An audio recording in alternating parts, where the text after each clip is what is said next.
노벨상 그렇죠. 최대화 배출, 네. 전 세계 경제 글로벌 머니를 쥐고 있는 사람들, 그리고 네. 미국과 주요 선진국들의 뭐 상당 부분에 영향력을 미칠 수 있는 세력들. 그래서 우리는 하나님의 은혜로 말미암아서 크게 부흥하고 성공한 이스라엘 사람들에 대한 동경심을 가지고 있습니다. 근데 성경에서는 어떻게 이야기할 거예요? 이스라엘 사람들을 어떻게 이야기를 하고 있을까요? 그렇게 정말 우리 기독교인들이 존경해 마지 않고 부러워하고 선망의 대상인 이스라엘 사람들을 어떻게 얘기하고 있죠? 그 이스라엘이라는 나라가 모세 때부터 시작된 거 아니에요? 네. 정확하게 얘기하면 모세 때부터 시작하고 그 근원으로 올라가 보면 아브라함 때부터 시작된 거죠. 그러니까 아브라함의 네. 후손들이니까. 그런데 이스라엘이라는 나라의 정체성을 가지게 된 건 모세와 여호수아 때부터 시작된 거죠. 그리고 네. 모세와 여호수아로 시작되었던 이스라엘이란 정체성이 가나안 땅 들어가면서 사사기가 바로 시작됩니다. 근데 그 사사기가 시작될 때 사사기 2장에서 뭐라고 말씀하시냐면 여호수아와 그의 세대가 다 조상에게로 돌아가며 그들은 여호와를 잊어버리고 여호와를 알지 못했더라.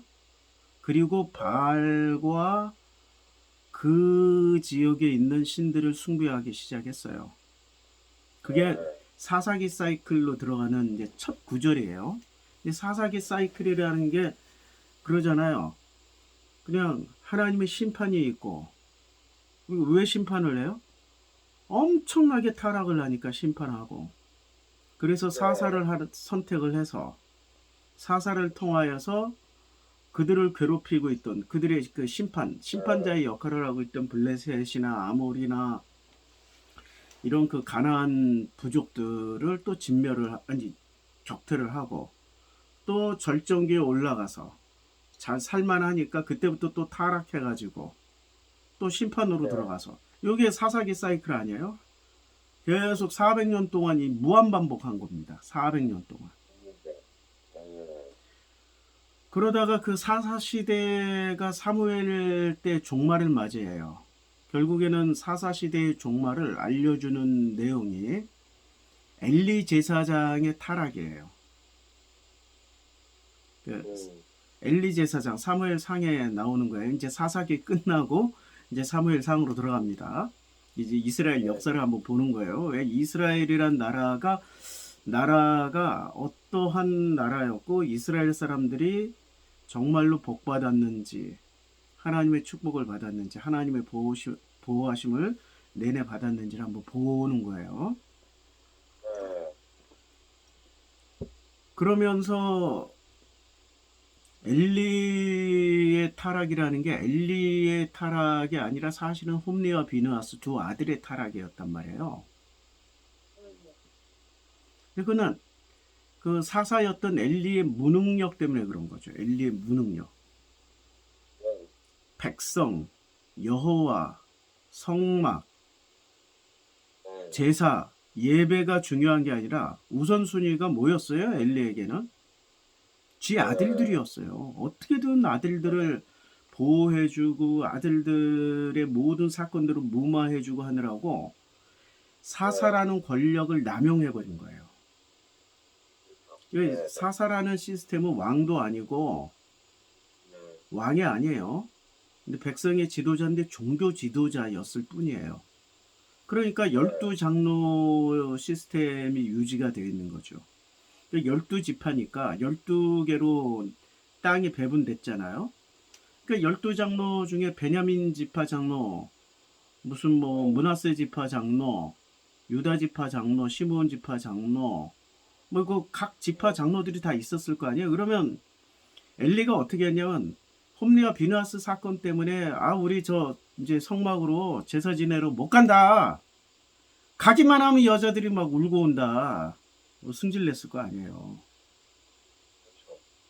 그러면은 아휴 저 베냐민 지파의 김 장로님 이제 우리 한국식으로 표현할게요. 김 장로님 자식 키우는 애비에 제가 마음이 아픕니다. 아유, 내가 사람 통해서 장로님 사과 박스 몇 개 보냈으니까 열어보세요. 사과가 들었어요? 다른 거 들어갔을까요? 다른 거 들어가 있지. 좋아할 만한 거. 좋아할 만한 거 넣었지. 김장로 맞춤용. 아이고, 박 장로님. 아유, 이 새끼를 내가 그냥 이거 어떻게 하고 싶은데 어려서 애미도 그렇고 저 혼자 키우다 보니까 그렇게 됐어요. 아유, 살려주세요. 이 박장로는 센 사람이거든. 센 사람 앞에서 살려주세요. 원하시면은 내가 우리 두 아들 모가지를 따가지고 그냥 보내드릴게요. 이런 식으로 몇십 년을 사사짓을 한 거예요.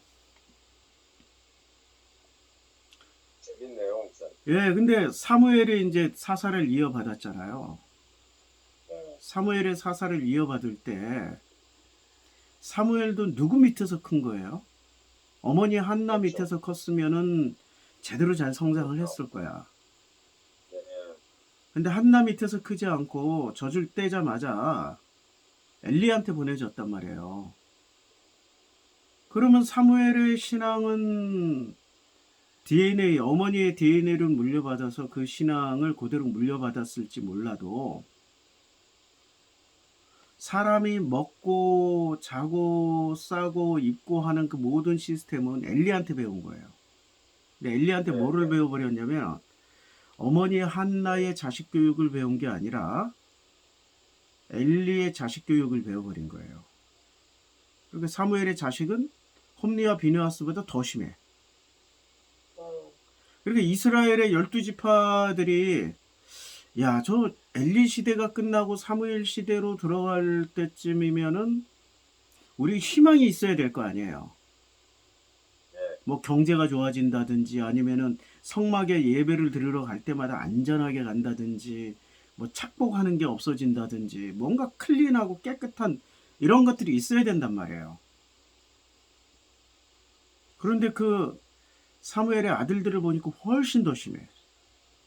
신뢰할 수가 없어. 그래서 백성들이 뭘 요구했냐면 그러면 사사시대 끝내고 왕을 달라 이거야. 왕을 달라 이거야. 근데 사무엘이 고민하지요.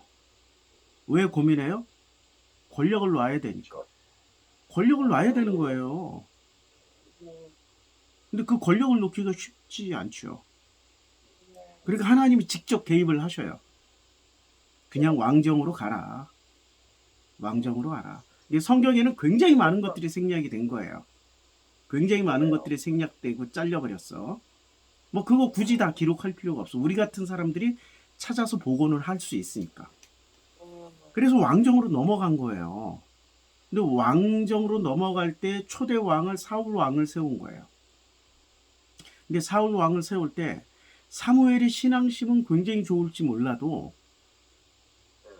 그 나머지 세상 살 때의 정치, 경제, 문화의 그 모든 면들을 지도자의 품격으로 지도자의 눈으로 공부를 해야 된단 말이에요. 지도자였으니까, 사사였으니까.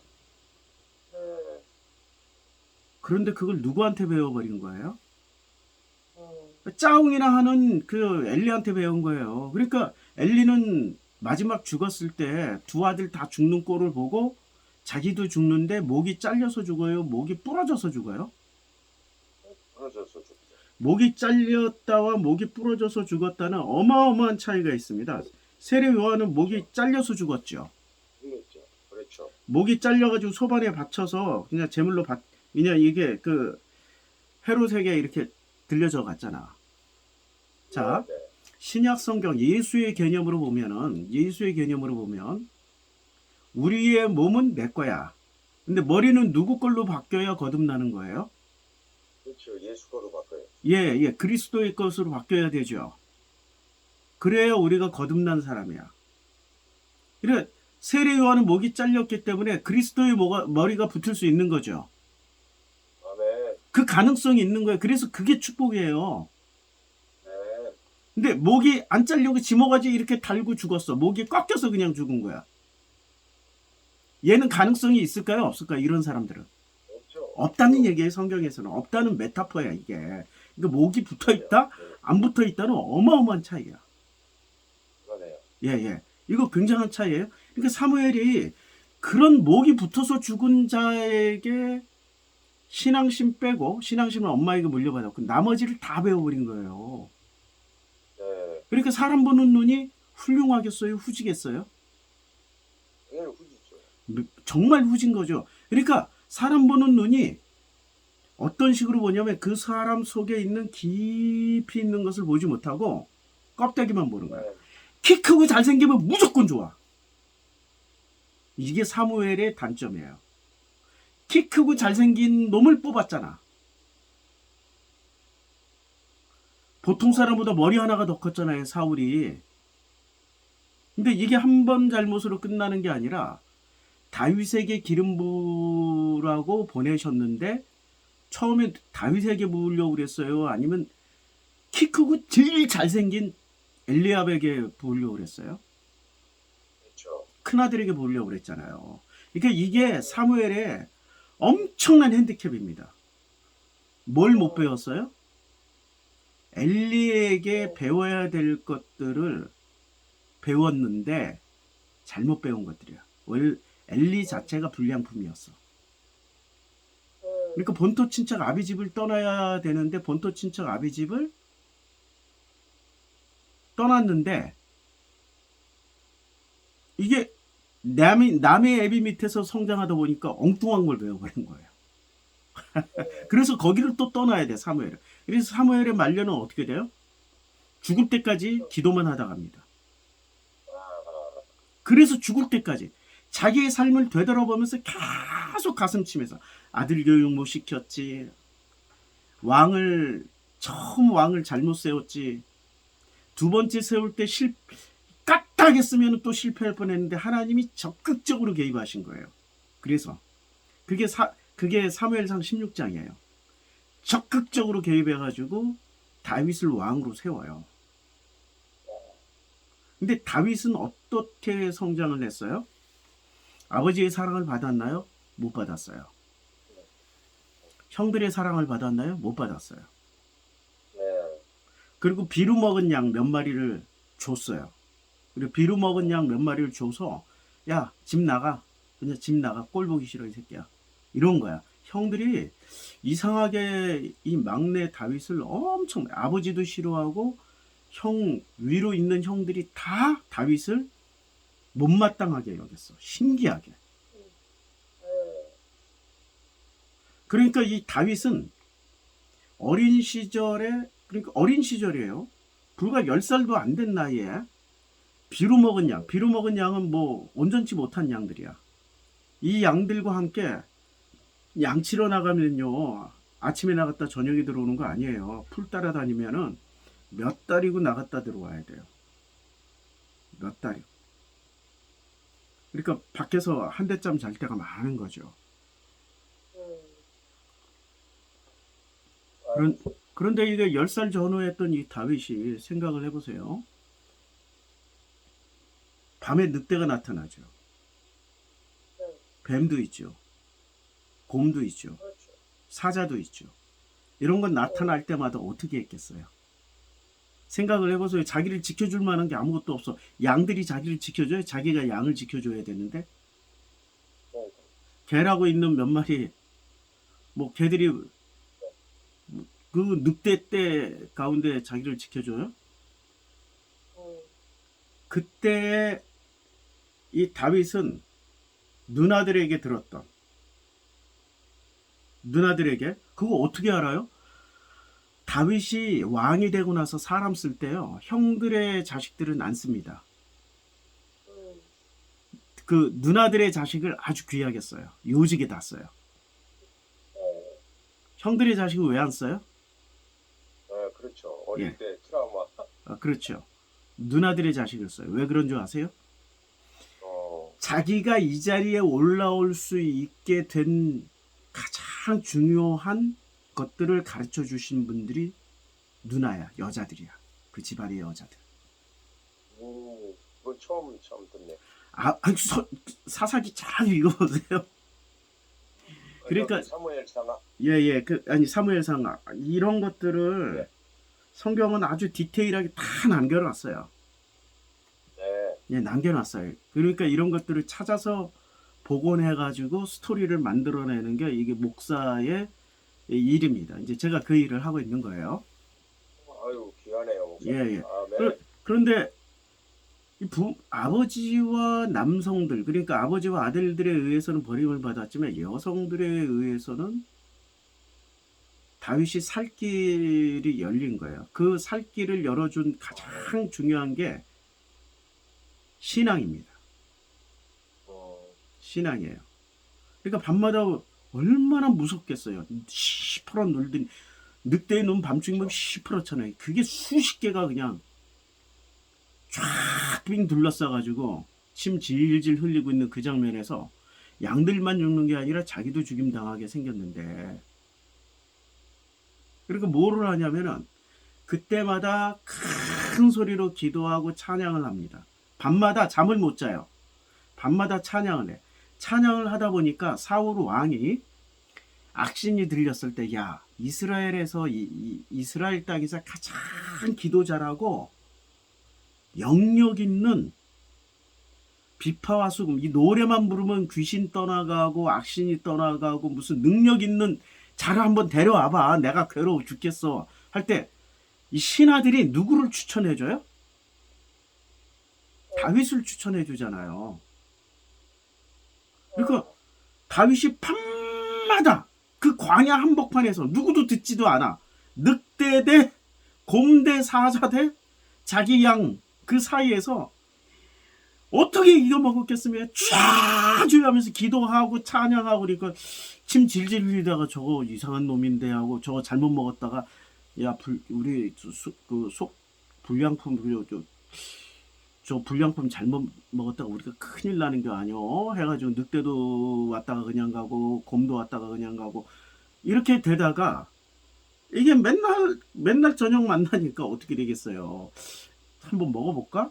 그래서 곰이 덥석 물어갔는데 자기는 소외당했잖아. 아버지하고 형들에게. 그런데 이 비루 먹은 양들을 데리고 다니다 보니까 얘들이 건강해지고 튼튼해지고 그리고 새끼도 낳고 막 이러는 거야. 그러니까 양들이 뭐가 되는 거예요? 내 형제요, 내 자매요, 나의 이웃이야, 내 친구들이야. 그놈이 잡혀가는데 내 형제요, 내 이웃이요, 나의 친구가 잡혀가는데 멀쩡한 정신이겠어요? 아니면 확 돌아버리겠어요? 그렇죠. 난 고양이 한 마리 잃어도 지금 예, 예. 확 돌아버리니까 그 어린애가 그때는 한 12, 서너 살쯤 됐을 거예요. 그 어린애가 거품 물고 쫓아가는 거야. 내놔! 곰한테 사자 내놔! 막 물맷돌 돌리면서 던지고 막 이러면서 그래서 곰의 아가리에서 사자의 주둥이에서 물려 죽어가던 그 양들을 다 데리고 와서 살려주는. 그건 맨정신을 못합니다. 돌아버린 거야. 짐승도 알아. 짐승도 개장수인지 저게 겁쟁이인지 짐승도 안다고. 개새끼도 알아. 그러니까. 사자나 늑대는 모를까요? 훨씬 더 예민하게 자라죠. 저 도른 놈한테 잘못했다가 죽겠다 하고 놓고 도망가는 거지. 그러니까 다윗은 어렸을 때 이 양들과 굉장히 특별한 친분 관계가 있어요. 그래서 그게 시편 23편에 나와요. 이게 그러니까 이런 걸 찾아내려면 성경 전체를 알아야 돼요. 시편 23편에 굉장히 중요한 단서들이 제공됩니다. 여호와는 나의 목자시니 내게 부족함이 없으리로다. 여호와를 뭐로 비교해요? 책임과 목숨을 걸고 양을 지켰던 자기 자신의 모습과 그렇게 성실한 목자의 모습을 자신은 경험을 했단 말이야. 그러니까 여호와 최고의 표현이 뭐예요? 여호와는 나의 목자시. 사자의 입에서 꺼내왔던 나의 모습이고 곰에서 꺼내줬던 내 모습이었고 그때마다 여호와는 나와 함께 하셨기 때문에 내가 사자의 입에서 내가 곰의 입에서 내 양들을 지켜낼 수 있었어. 그러니 내가 내 양의 목자였던 것처럼 여호와는 나의 목자셔. 눈물 나는 장면이잖아요, 이게. 네. 여호와는 나의 목자시니. 그러니까 예, 성경을 진짜 이렇게만 읽는다면은 이게 얼마나 참 공감하고 예, 그렇죠 목사님? 그렇죠. 그냥 문자로만 읽었네. 그렇죠. 여호와는 나의 목자. 왜 교리에 갇혀서 못 보는 거예요? 구원이라는 교리, 죄 사함이라는 교리, 예수와 어떻게 1대1로 매칭시켜야 되는 교리, 이런 교리 때문에 못 읽는 거예요. 이거 다 빼고 읽어야 돼요. 그러다 보니까 이 다윗이 여호와는 나의 목자시니 내게 부족함이 없어. 내 양들은 내가 있는 한은 부족함이 없어. 내가 비록 나이가 어리고 내가 비록 어린 소년이고 힘이 약할지라도 내가 너희들을 부족함 없이 지켜줄 거야. 왜냐하면 너희는 내 형제요, 내 친구요, 내 이웃이 나의 전부이니까. 이걸 시편에 그대로 고백하니 여호와는 나의 목자시니 내게 부족함이 없으리로다. 그가 나를 푸른 초장 위에 누이시며 아무리 가물어도 나는 내 양을 푸른 초장으로 인도해 주는 거야. 그게 다윗이었어요. 그러니까 그대로 여호와께 고백하는 거야. 여호와는 나의 목자시니 내게 부족함이 없으리로다. 그가 나를 푸른 초장으로 인도하시니 이런 고백. 그리고 여호와의 막대기가 나를 안위하시는 나를 지켜주시나이다. 그 늑대로부터 사자로부터 곰으로부터 온갖 맹수들로부터 다윗이 지켜준 것처럼 보이지만 실제로 누가 지켜줬어요? 그렇죠. 여호와가 지키시. 그러니까 여호와의 막대기가 나를 안위하시나이다. 내가 사망의 음침한 골짜기를 다닐지라도 두려워하지 않을 것을. 경험 다 있잖아요. 다윗은 어렸을 때. 두려워하지 않을 것은. 다윗의 시편은 정말 다 위대하네요. 신앙 고백이네요, 목사님. 그렇죠. 그러니까 다윗의 그 삶의 라이프 스토리하고 다윗이 썼던 시편하고 계속해서 그것을 라이프 스토리를 베이직으로 해가지고 해석을 해야지 해석이 되죠. 그냥 이걸 교리로 해석하면 전혀 엉터리 같은 해석만 나옵니다. 위대한 해석만 나옵니다. 교리로 해석하면 위대한 해석, 위대한 예수, 위대한 하나님만 나와요. 아니 우리가 자꾸 위대한 예수, 위대한 하나님을 안 만들어도 하나님이 이미 위대하시고 이미 모든 영광을 다 받으시는 아버지 하나님이시라고 왜 자꾸 우리가 위대하게 만들어야 돼? 그거는 내 마음속에 위대하지 않기 때문에 아버지가 아니기 때문에 진짜 내 아버지 하나님이 아니기 때문에 자꾸 그렇게 위대하게 만들어서 내가 믿음의 대상으로 삼아야 되기 때문에 자꾸 위대하게 만드는 거예요. 위대해야 믿어주는 거지. 안 위대한데 어떻게 믿어줘? 근데 위대함으로 만들어서 믿어주는 게 아니라 다윗과 같은 라이프 스토리를 가지면은 믿는 게 아니라 그냥 신뢰하게 돼요. 믿습니다 안 해. 다윗은 단 한 번이라도 믿습니다 안 해. 그냥 이런 고백이 나오는 삶을 살게 된다고. 그게 다윗이에요. 그런데 이스라엘 역사는 다윗까지입니다. 다윗 이후부터는 열왕기 상하에서 뭐라고 얘기해요? 내 종 다윗만한 왕은 없었더라. 내 종 다윗만한 왕은 아니었더라. 모든 기준이 누가 돼요? 다윗이 돼요. 그러면은 그 기준이 열왕기 상하만 해당될까요? 지금까지 해당될까요? 지금까지 해당된다는 얘기는 무슨 얘기예요? 다윗 같은 신앙인이 없었다는 얘기예요. 그러면은 이스라엘이라는 사람들은 하나님의 선택을 받고 축복받고 잘 산다라고 생각했는데 신앙심이 일단 다윗 같은 신앙심이 없어. 다윗 이후부터는. 아니 목사님 그 선지자들 있잖아요. 그 위대한 선지자들. 예레미야도 있었고요. 후대에 나온 다윗 후대에 예레미야도 있었고. 이사야도 있었고. 얼마나 많은 선지자와 제사장들이 있었겠어요. 그런데 그 지도자들 중에서는 다윗과 같은 지도자가 없었어요. 네. 개인적으로는 더러더러 있을 수 있겠죠. 하나님의 은혜를 받아서. 하나님의 은혜를 받았지만 하나님의 은혜를 줘서 그렇게 된 것뿐이고, 하나님의 은혜를 줘서 다윗처럼 어린 시절부터 죽을 때까지 하나님을 100% 신뢰하며 동행했던 왕은 없었다는 거예요.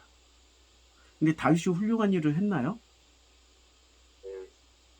그렇게 아니요. 훌륭한 일 많이 안 했어요. 그냥 이스라엘을 그 땅을 좀 넓혔을 뿐이야. 다윗이 네. 저질렀던 일 중에 우리아의 아내, 그렇죠. 그 다음에 미갈 골방에 가둬버리고, 그렇죠. 그 다음에 무비보셋 용서 못한 거, 그리고 또 누구예요? 그 장군 있잖아요. 그 평생 다윗 따라다니면서 온갖 그냥 호의호식 다 누리고 뒷돈 다 챙겼던 장군이 있잖아요. 그렇죠. 요압 네. 용서 네. 못하고 네. 반드시 죽여라고 그래서 반드시. 솔로몬한테. 예, 솔로몬한테 죽을 때까지 그 품고 있었어요.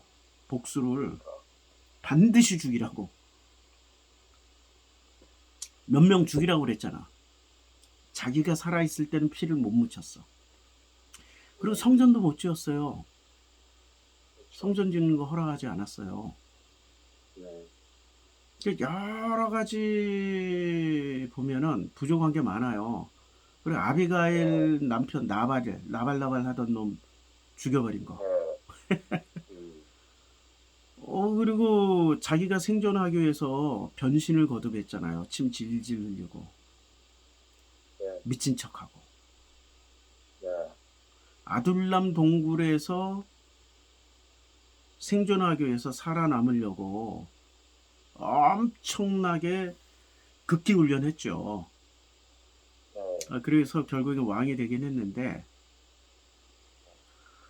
그리고 그 법궤 옮길 때 그는 성경을 잘 몰랐어요. 법궤 옮길 때는 어떤 법칙이 있잖아요. 하나님이 규정하신 법칙. 그렇죠. 예. 레위인들이 어깨 메고 가야 되는데 소달구지에 싣고 갔잖아. 그러니까 다윗은 성경도 잘 몰랐단 얘기예요. 성경도 잘 모르는 사람이었어요. 성경도. 그런데도 하나님이 가장 사랑하는 아들이야. 왜요? 진심으로 그 라이프 스토리를 보면 진심으로 여호와를 사랑했어. 그 관계 형성이 됐어. 관계 형성이 됐다고. 여호와와 이 다윗이. 그런데 그 이후로는 그런 사람이 안 나와요. 그리고 어떻게 돼요? 북이스라엘은 아시리아에게 멸망당하고 남유다는 바벨론에게 멸망당하고, 그리고 바벨론에게 멸망당한 지 70년이고 아시리아에게 멸망당한 지 그거는 100년이 넘어갈 수 있어요. 꽤 오랜 시간이에요. 먼저 훨씬 전에 망했으니까. 그러면 그 긴 시간 동안에 이들이 거듭나야 되잖아요. 이스라엘이.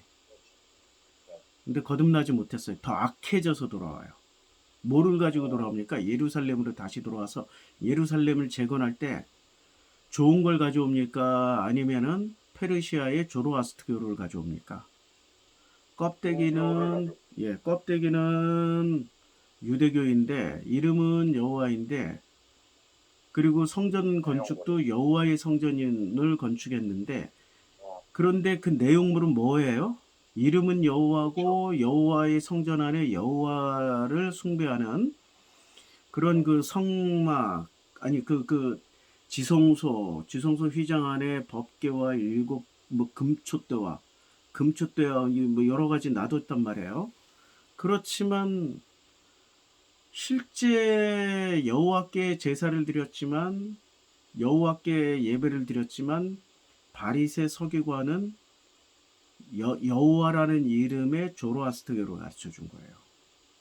그러니까 아우라 마지다를 숭배한 거야. 아우라 마지다. 여호와가 아니라. 아니 이스라엘은 지금 사울 왕 때부터 시작해가지고 아니 사사기부터 시작해서 가나안 정복 전쟁 끝나고 여호수아 그 세대가 다 조상에게로 돌아가면서부터 시작해가지고 예수 시대까지 다윗만 신앙심 좋았어. 근데 다윗 시대에도 삼당 안 없어졌어요. 다윗 시대에도 몰렉, 바알, 아세도 다 숭배했어요. 다윗만 신앙심이 좋았던 거예요. 다윗만.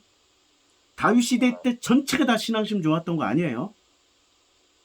이렇게 사사기부터 시작해서 예수님 오실 때까지 이름은 여호와였고 성전은 성막과 성전은 여호와의 성막과 여호와의 성전이었지만 실제로 그들은 여호와 이름을 불렀을 뿐이고 성전 안에서 법궤를 향하여서 여호와께 제사를 드렸을 뿐이지 내용물은 바알이거나 아세라거나 아세도시거나 몰렉이었을 뿐이에요. 그들의 욕망을 숭배했어요. 그리고 그들에게 제일 중요한 건 뭐였어요? 유대인들에게 제일 중요한 건 뭐예요? 성전. 제일 중요한 건 뭐였냐면 여호와 아버지와 아들과의 관계, 그러니까 하나님과 자신들과의 관계, 예수가 알려준 대로 하면 신랑과 신부의 관계가 아니고 목적을 이루는 겁니다. 이들은 포로기를 경험할 때 뭘 보여줘요? 그 에스더서에서 보여주는 하만 대 모르드게 사건에서 뭘 보여주냐면은 우리는 모르드게가 하만을 이겼다, 불임절이다, 여기에만 초점을 맞추잖아요. 거기에 굉장히 많은 데이터를 제공해 줍니다. 에스더서에서.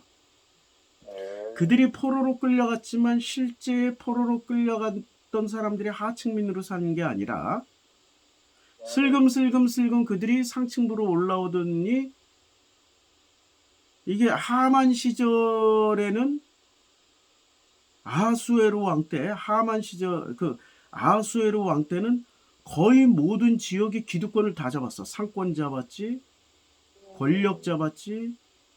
그러니까 기존에 있던 이 제국 내의 원주민들, 아시리아부터 시작해서 바벨론에서 페르시아로 이어지는 요 시기에 있었던 이 경제 격변기 아니에요.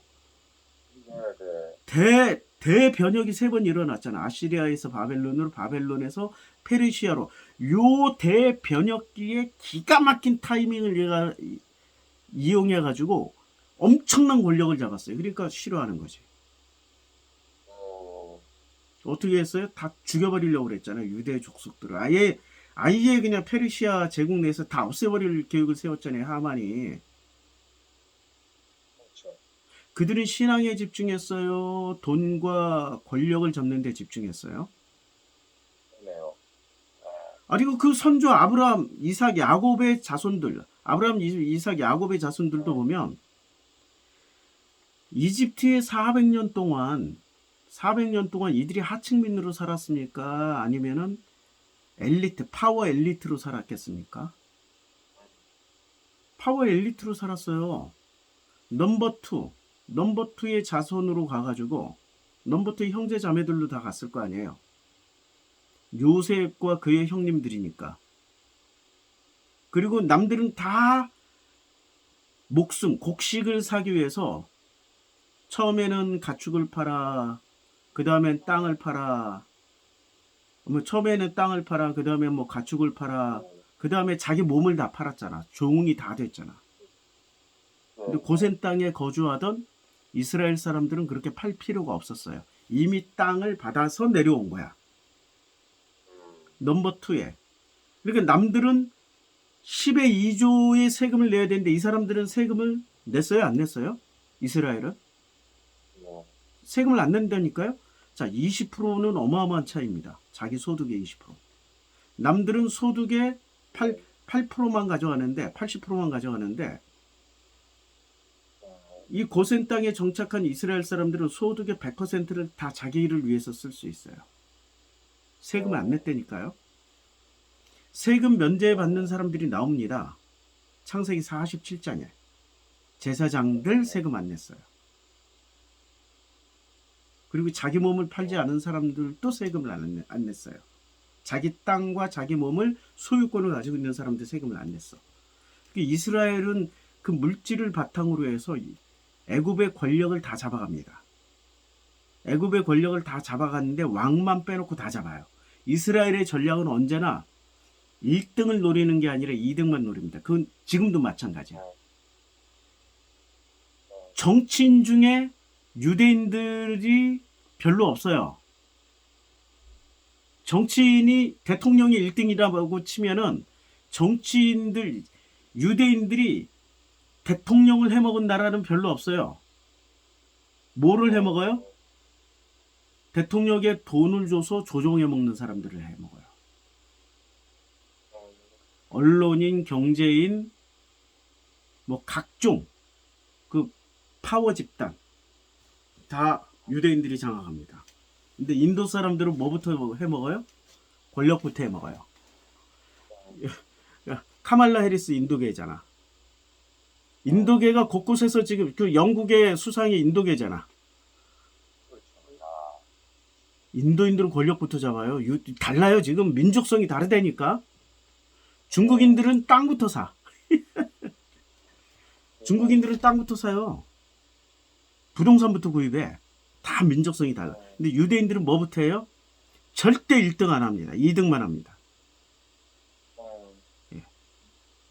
그러니까 이들은 그 포로기 때부터, 아니 애굽 땅에서부터 시작해가지고 계산이 굉장히 특별했어요. 어디든 낯선 지역에 가면 권력을 잡아. 뒷조종자로서, 조종자. 자기들이 권력의 전면에 나서는 게 아니라 권력자를 조종하는 조종자가 돼. 돈과 언론과 각종 파워 집단을 장악함으로 인해서. 이게 유대인들이에요. 그 습성이 지금 그대로 남아있죠. 그러니까 유럽인들, 이제 디아스포라가 됐어.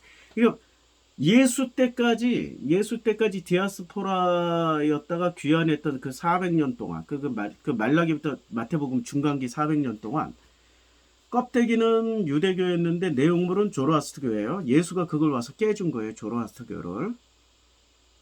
예, 조로아스터교를 깨주고, 그리고 예수 사후에 어떻게 됐습니까? 디아스포라가 됐죠. 로마에 의해서 망해가지고 완전히 국가가 없어진 상태에서 2000년을 지냈잖아요. 2000년을 지냈는데도 그들은 여전히 껍데기는 유대교고 성경은 읽어요. 성경을 읽는데 성경을 읽을 때 뭐로 읽어요? 물질의 신, 축복의 신 바알로 읽고, 능력의 신 몰렉으로 읽고, 재물의 신, 뭐 그 권력의 신 아세도스로 읽는 거예요. 그리고 가장 중요한 건 서원학으로 읽어요. 조로아스터교에. 아직도 그들은 여호와를 몰라요. 그러니까 예수가 뭐라고 말씀하셔요? 야, 보긴 보아도 보지 못하는 소경이고 듣긴 들어도 듣지 못하는 귀머거리다. 너희들은 뛰어다닌다 하지만 안진뱅이고 너희들은 살았다 하지만 죽은 자들이야. 죽은 자 가운데 누워있는 잠자는 자들이야. 너희들은 모든 것을 다 느낀다고 하지만 공감 능력 없는 사람들이야. 문둥병자야. 예수가 이스라엘 사람들에게, 유대인들에게 계속 해줬던 말씀의 핵심이 이겁니다. 그래서 못 보는 자 눈뜨게, 소경된 자 눈뜨게 하고, 못 듣는 자 듣게 하시고, 문둥병자 낫게 하시고, 안진뱅이 일어서게 하시며 죽은 자 살아나게 하시려고, 그게 은혜해야. 은혜가 들어가면 그게 된다는 거예요. 은혜해. 누가복음에. 근데 지난 2000년 동안 그거 됐습니까? 지금까지 그거 됩니까? 여러분, 하나님은 어떤 사람을 선택해요?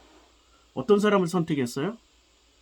가장 모범이 되고 훌륭하고 본보기가 되는 사람을 선택한 건가요? 최악의 안 되는 인간을 선택해서 샘플로 인류에게 보여주시려고 선택한 겁니까?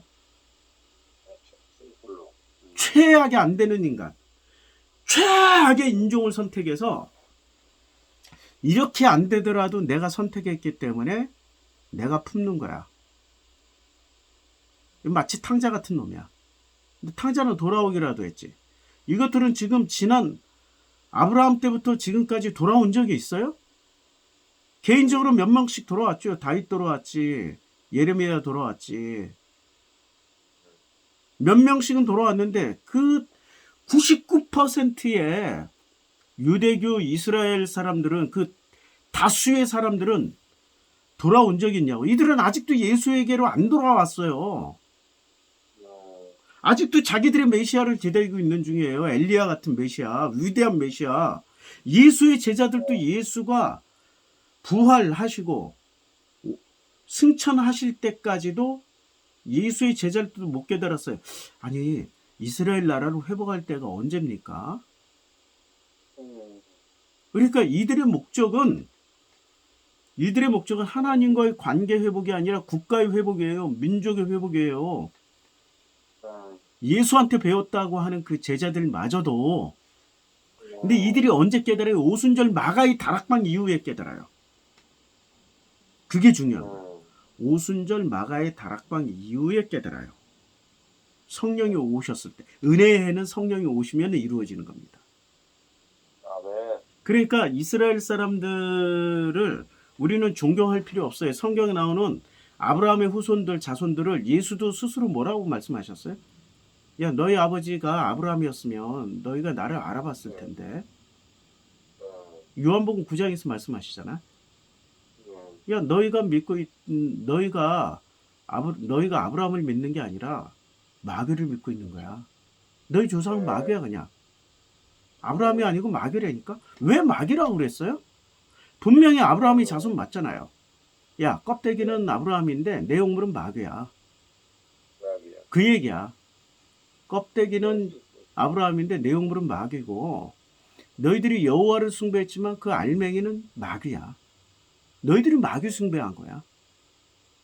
바알 숭배했지, 아세라 숭배했지, 몰렉 숭배했지, 조로아스터 교회 아우라마지다 숭배했지.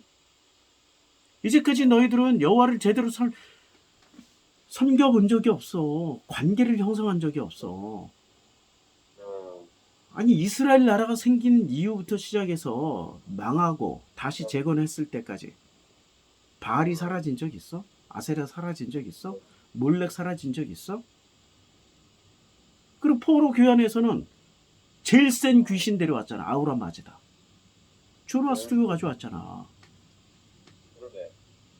한 번도 여호와의 뜻에 따라서 살아본 적이 없는 인간들이 유대교인들이요, 이스라엘 사람들입니다. 그래서 그들을 왜 우리가 본받아야 돼? 왜 우리가 그들처럼 복을 받아야 돼? 그러니까 그 복이 하나님과 우리와의 관계의 복이 아니라 전부 무슨 복이에요? 그러니까 기독교인들이 추구하는 복이 유대인처럼 성공하자. 유대인처럼 복받자. 유대인처럼 축복받자. 유대인처럼 잘 나가자. 전부 그게 목표 지향점 아닙니까? 잘못된 거예요. 확실히 잘못된 겁니다. 예수가 이걸 수정해서 바꿔주려고 오셨는데 우리는 예수를 믿는 게 아니라 도로 유대교를 믿고 있는 중이야. 예수 이름의 이 껍데기는 예수고 내용물은 바리새교를 믿고 있다는 얘기예요. 바리새교. 야, 이거 정말 통탄할 일입니다. 그러니까 가장 찔기고 센 이스라엘 족속만 남아있는 게 아니라 이스라엘 족속의 짝퉁 기독교인들. 그게 30억이나 돼요. 더 찔겨. 짝퉁이 더 오래 갈까요? 오리지널이 더 오래 갈까요? 이거 비유가 좀 잘못됐는데 오리지널은 결코 변하지 않을 거란 말이에요. 그렇죠. 그럼 짝퉁은 가능성이 좀 더 있겠죠. 예수만 알면. 근데 오리지널도 예수만 알면 다 변할 거야. 예수를 거부하잖아. 유대교는 지금도 예수 거부하잖아요. 기독교는 예수를 통하여서 아버지 하나님의 품으로 들어가는 게 아니라 예수를 통하여서 유대교로 들어가랬어. 바리새교로 들어갔다고. 이게 안타까운 일입니다. 예, 이스라엘 역사 여기까지 좀 했습니다. 아까 김미진 얘기할 그것 때문에 여기 했는데